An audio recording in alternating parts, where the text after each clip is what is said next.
নমস্কাৰ।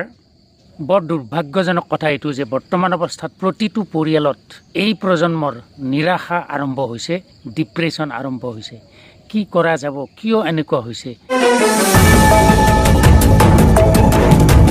বৰ্তমান অৱস্থাত প্ৰতিটো পৰিয়ালত প্ৰতিগৰাকী অভিভাৱকে এই অভিজ্ঞতা লৈছে যে তেওঁলোকৰ ল'ৰা ছোৱালীয়ে সাংঘাতিক ধৰণৰ নিৰাশাত আছে আৰু তেওঁলোকৰ ল'ৰা ছোৱালীক কোনো ধৰণৰ কথাৰে বুজাব নোৱাৰা হৈছে, অৰ্থাৎ কিছু ক্ষেত্ৰত তেওঁলোক অবাধ্য হৈছে।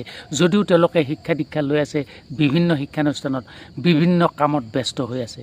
আৰু এনেকুৱা পৰিস্থিতিৰ প্ৰসংগত আমাৰ বহুতো বয়োজ্যেষ্ঠই কিছুমান মন্তব্য দিছে যে আজিকালি কলিযুগ হৈছে, এনেকুৱাই হৈছে, ল'ৰা ছোৱালীবিলাক আজিকালি বেয়া হ'ল, এনেকুৱা ধৰণৰ কিছুমান মন্তব্য দিছে। আৰু মানসিক ৰোগৰ চিকিৎসকসকলেও কিছুমান কথা কৈছে যে আচলতে বৰ্তমান অৱস্থাত বিভিন্ন কাৰণত এইটো প্ৰজন্মৰ নিৰাশাৰ সৃষ্টি হৈছে। এই যে প্ৰায় প্ৰতিটো পৰিয়ালত বৰ্তমান প্ৰজন্মৰ কিছুমান নিৰাশা বা হতাশাৰ সৃষ্টি হৈছে, ইয়াৰ মূলতে কিন্তু আমাৰ বৰ্তমানৰ সমাজখন দায়ী আৰু আমাৰ বৰ্তমানৰ বয়োজ্যেষ্ঠসকল দায়ী। আজি এই ভিডিঅ'টোত এই যে বয়োজ্যেষ্ঠ লোকসকল কি কাৰণত দায়ী আৰু যাৰ কাৰণে এই নতুন প্ৰজন্মই কিছুমান নিৰাশাত ভুগিবলগীয়া হৈছে সেই সম্পৰ্কত ক'বলৈ ওলাইছোঁ। আপোনালোকে লক্ষ্য কৰিব যে আমাৰ যিটো বয়োজ্যেষ্ঠ প্ৰজন্ম আছে, এই প্ৰজন্মটোৱে সৰু সৰু ল'ৰাৰ নিচিনা কিছুমান অভাৱনীয় কাম কৰিবলৈ লৈছে। তেওঁলোকৰ বেয়া বস্তু খোৱা, মদ ভাং এইবিলাক খোৱাৰো উৎপাতটো বেছি দেখিব আপুনি বিভিন্ন স্থানত। কেতিয়াবা এনেকুৱা হৈছে যে তেওঁলোকে কেৱল পাৰ্টি কৰা একোটা পৰিৱেশতে থাকে।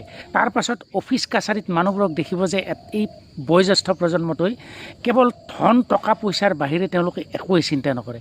তেওঁলোকে নতুন প্ৰজন্মৰ ল'ৰা ছোৱালীৰ পৰা বিভিন্ন ধৰণে ধন লয় কিছুমান কাম কৰি দিয়াৰ স্বাৰ্থত, আৰু তেওঁলোকে কেৱল গোটেই দিনটো অফিচ কাছাৰীত কেৱল ধনৰ নামতে, ধন বিচৰাৰ নামতে সময়বোৰ কটাই থাকে। এই দৃশ্যবোৰ জানো এই নতুন প্ৰজন্মই দেখি থকা নাই? আৰু বৰ্তমানৰ ৰাজনৈতিক পৰিস্থিতিৰ ক্ষেত্ৰত আপোনালোকে লক্ষ্য কৰক যে বৰ্তমান প্ৰজন্মটো কি হিচাপে ব্যৱহৃত হৈ আছে, তেওঁলোকক কি হিচাপে ব্যৱহাৰ কৰা হয় এই ৰাজনৈতিক পৰিস্থিতিৰ ফালৰ পৰা। সেইটো চাবলগীয়া কথা। নতুন প্ৰজন্মৰ মনত কিছুমান বেয়া কথা নিশ্চিতভাৱে প্ৰৱেশ কৰিব। আৰু আমাৰ মাজৰে আছাম বয়োজ্যেষ্ঠ, তেওঁলোকৰ কাম জীৱনত একোৱেই নাই, কেৱল নিৰ্মাণ কৰা, ভঙা আৰু পাতা, কিবাকৈ মাটি এটুকুৰা লৈ কেৱল ধাম ধুম অট্টালিকা বনোৱা আৰু বিভিন্ন ধৰণৰ তেনেকুৱা নিৰ্মাণ আৰু তেওঁলোকৰ যিটো জীৱনশৈলী, এই জীৱনশৈলীৰ পৰা বৰ্তমান প্ৰজন্মৰ বহুত বিপদ হৈছে এইকাৰণে যে তেওঁলোকে সংস্থাপন নাপায়। আচলতে তেওঁলোকৰ নিজৰ স্বপ্ন পূৰণ কৰিবলৈ তেওঁলোকক যি বাধা কৰা হৈছে, এই বয়োজ্যেষ্ঠই বাধা কৰিছে। যেতিয়া অপ্ৰতিৰোধ্যভাৱে কোনো বাধাৰ সৃষ্টি নকৰাকৈ বেয়া বস্তু সমাজত মেলি দিয়া হয়, মদ ভাং বা যিকোনো নিচাযুক্ত দ্ৰব্য, মানে ৰেভিনিউ উপাৰ্জনৰ নামত, তেতিয়াতো এটা প্ৰজন্মই নিশ্চিতভাৱে আকৰ্ষিত হ'ব আৰু তাৰ ফলত তেওঁলোকে তেনেকুৱা ধৰণৰ খাদ্য বা তেনেকুৱা ধৰণৰ দ্ৰব্য সেৱন কৰাৰ পিছত তেওঁলোকে নিশ্চিতভাৱেই নিৰাশাত ভোগে আৰু পৰিয়ালত তেওঁলোকে নিজৰ মানসিক অৱস্থাটোত কোনো ধৰণৰ এডজাষ্ট কৰি ল'ব নোৱাৰে। তেওঁলোকে নিজৰ জীৱনটোৰ প্ৰসংগত নিজকে কিছুমান কথা বুজনি দিব নোৱাৰে। তাৰ ফলত তেওঁলোকে বিভিন্ন প্ৰকাৰে নিৰাশাত থাকে। আৰু প্ৰতিটো পৰিয়ালৰে বৰ্তমানৰ যিটো যুৱ প্ৰজন্ম, তেওঁলোকৰ পৰা প্ৰতিগৰাকী অভিভাৱকে কিছুমান সমস্যাত পৰিছে।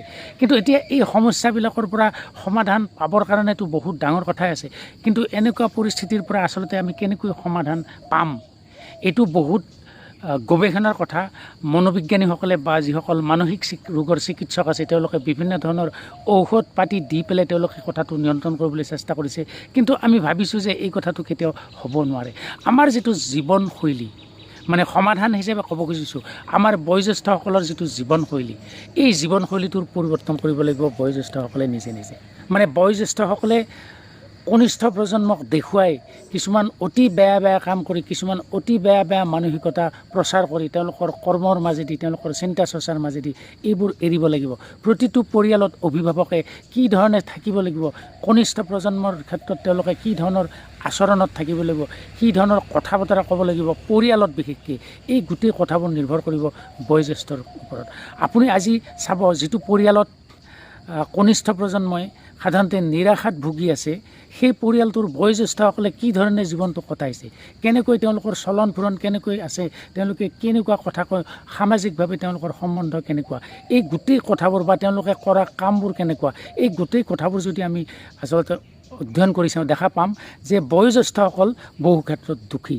আজিৰ ভিডিঅ'টোত এই কথাটো এইকাৰণে কোৱা হ'ল যে কনিষ্ঠ প্ৰজন্মই যিকোনো কাৰণতে নিৰাশাত ভুগি পৰিৱেশটো নষ্ট নকৰক কিয়, কিন্তু আমাৰ প্ৰতিটো পৰিয়ালতে বয়োজ্যেষ্ঠসকলে বা সামাজিক প্ৰেক্ষাপটত বয়োজ্যেষ্ঠসকলে, ৰাজনৈতিক প্ৰেক্ষাপটত বয়োজ্যেষ্ঠসকলে কি ধৰণে চলিব লাগিব, সেই শৈলীটো যেতিয়ালৈকে আমি শুদ্ধভাৱে নাপাম তেতিয়ালৈকে আমি প্ৰতিটো পৰিয়ালতে তেনেকৈ বিকাৰগ্ৰস্ত, নিৰাশাগ্ৰস্ত হৈ থকাটো পামেই। ধন্যবাদ। ভিডিঅ'টো ইমানতে সামৰিছোঁ। এই ভিডিঅ'টোত কোৱা কথাখিনি আপোনালোকে উপলব্ধি কৰিব চেষ্টা কৰিব। যদি নিজে নিজে কিছুমান ক্ষেত্ৰত আপোনালোকে নিজৰ ব্যৱস্থা ল'ব পাৰে, হয়তো অলপকৈ হ'লেও লাহে লাহে পৰিৱেশটো সলনি হ'ব। ধন্যবাদ। ইমানতে সামৰিছোঁ ভিডিঅ'টো।